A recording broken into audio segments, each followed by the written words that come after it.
Asian গেমছত ভাৰতৰ ইতিহাস প্ৰথমবাৰলৈ ভাৰতীয় খেলুৱৈ আজুৰি আনিলে 100ৰো অধিক পদক। এছিয়ান গেমছৰ ইতিহাসত শ্ৰেষ্ঠ প্ৰদৰ্শন ভাৰতৰ ইতিহাসত প্ৰথমবাৰলৈ 100 পদক জয়ৰ নজিৰ গঢ়িলে ভাৰতীয় খেলুৱৈসকলে শনিবাৰে পুৱা ভাৰতৰ পদকৰ সংখ্যাই 100ৰ ঘৰ অতিক্ৰম কৰে।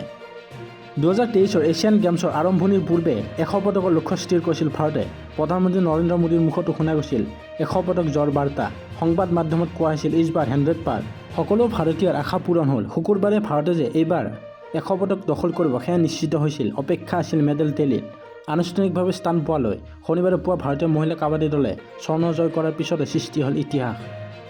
ইয়াৰ পূৰ্বে কেতিয়াও এছিয়ান গেমছত 100ৰ অধিক পদক লাভ কৰা নাছিল ভাৰতে। বিগত এছিয়ান গেমছত ভাৰতৰ পদকৰ সংখ্যা আছিল 70টা। ইয়াৰ ভিতৰত আছিল 16টা স্বৰ্ণ। এই পৰ্যন্ত 100ৰ ঘৰ অতিক্ৰম কৰিছে ভাৰতে। স্বৰ্ণজয়ৰ সংখ্যাও গঢ়িছে অভিলেখ। এই সংখ্যা আৰু বৃদ্ধি পাব আশাবাদী সকলো। অসমৰ লাভলীনা বৰগোহাঁইয়ে ইতিমধ্যে এছিয়াডত ৰূপৰ পদক জয়েৰে পেৰিছ অলিম্পিকলৈ যোগ্যতা অৰ্জন কৰিছে। সকলো ভাৰতীয় এতিয়া গৌৰৱান্বিত। সকলো ভাৰতীয় খেলুৱৈসকলক জনাইছে শুভকামনা। এইদৰে মাতৃভূমিৰ নাম বিশ্ব দৰবাৰত উজ্বলাই তোলাৰ বাবে।